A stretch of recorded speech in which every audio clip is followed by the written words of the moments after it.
In this video, I will cover 4 prominent characters in Lords of the Fallen, as well as some bonus information and details.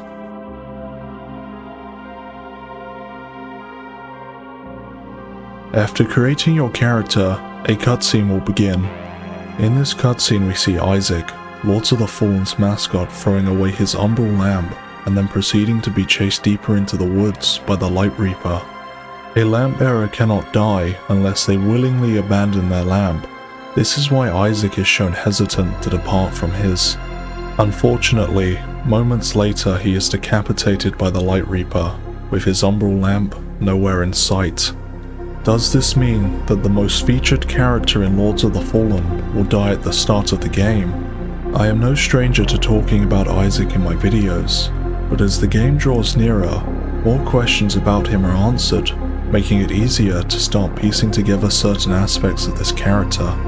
It seems that we will learn more about Isaac and the story of the game through flashbacks. I do not know when these flashbacks will occur, but if I had to guess, I would say a new flashback will play for each holy beacon you restore.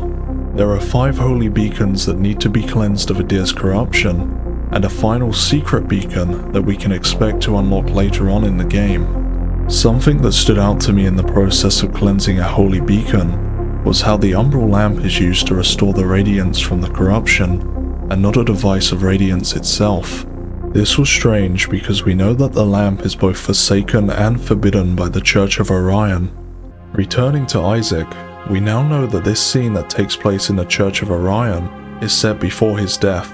This helps us start to piece together a timeline of events. When the art director Alexandre Choudret was asked if our characters would meet Isaac, he replied with this: "We are entering major spoiler territory here. I can't really answer, but let's say we have been promoting Isaac for a reason." I find this comment interesting. Obviously they would not completely kill off this character at the start of the game, so this means that the spoiler is not that Isaac is still alive, but how is he still alive? It seems that all of the dead go to Umbral, so perhaps we will meet him there. Or he could get revived somehow. But just interacting with this character would not substitute him being this game's mascot. Why did he throw away his lamp? And what part does he really play in this game for him to be so proudly presented by Hexworks? But it seems that wherever Isaac goes, the Lightreaper is not far behind.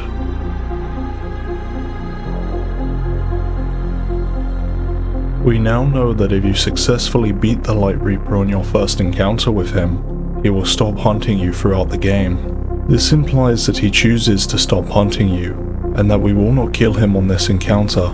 It is also mentioned that the Lightreaper is associated with certain quests. These quests are most likely tied to picking the Rogar ending and siding with Adir. This is one of the 3 endings in Lords of the Fallen, the others being the Umbral and Radiant ending, where I assume you will side with either Orion or the Putrid Mother. Each ending unlocks a different starting class, and in the most recent overview trailer, the class unlocked with the Rogar ending was officially revealed. I am curious as to why the Lightreaper will stop hunting us after defeating him once. Could it be related to this mysterious character that thirsts for Rogar blood?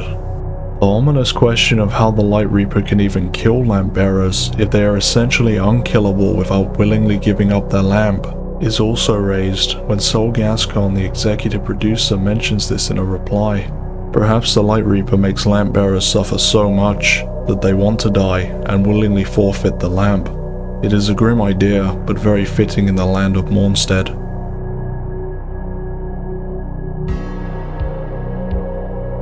We first meet Pieta as a tutorial boss, where she is instantly hostile towards us.